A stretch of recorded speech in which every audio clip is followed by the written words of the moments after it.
বিসমিল্লাহির রহমানির রহিম। আসসালামু আলাইকুম সুপ্রিয় দর্শক, আমি লেডিস টেইলার্স চেয়ার্স থেকে জান্নাতুল ফেরদৌস।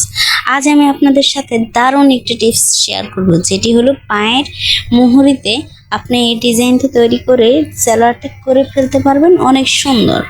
চলুন এই পর্যায়ে শুরু করা যাক। সর্বপ্রথম আমরা এরকম একটি টুকরো নিয়ে নিব, যেটির পাশে আছে 6 ইঞ্চি এবং লম্বায় আছে 15 ইঞ্চি।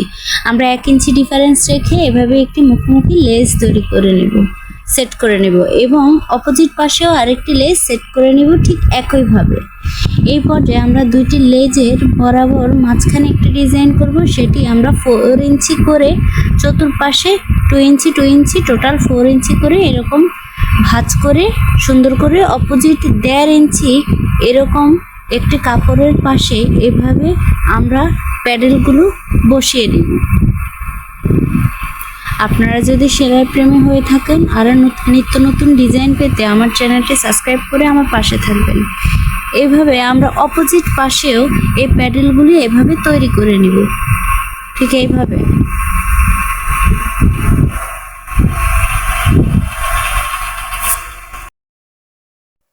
ঠিক এইভাবে সেট করে নেওয়ার পূর্বে এই পর্যায়ে আমরা সুন্দর করে এভাবে উল্টিয়ে ফেলব। এখন আমরা লেজ দুটির বরাবর মাঝখানে দেখুন ঠিক এইভাবে এভাবে বরাবর মিডিল বরাবর করে সেট করে দিন। সেলাইয়ের বিভিন্ন ডিজাইনের নিত্য নতুন টিপস পেতে আপনারা আমার চ্যানেলটি লাইক এবং সাবস্ক্রাইব করে প্লিজ আমার পাশে থাকবেন। এখন সেট করার পূর্বে দেখুন এটি সুন্দর করে প্রত্যেকটি প্যাডেল উল্টানোর পর ঠিক এভাবে একটি পাতার মতো ডিজাইন হয়ে যাবে। এখন আমরা এই ডিজাইনের মুখটাতে সুন্দর করে সুই সুতা দিয়ে এভাবে মিডল বরাবর দুটো মুখোমুখি একটি পুঁতি সুন্দর করে এভাবে সেট করে দিব। দেখুন কি সুন্দর ডিজাইন তৈরি হয়ে যাচ্ছে। এভাবে সম্পূর্ণটি তৈরি করে নিব এবং তৈরি করে নিয়ে এখন আমরা এটি সালোয়ারের নিচের অংশে সুন্দর করে সেট করে দিব এইভাবে,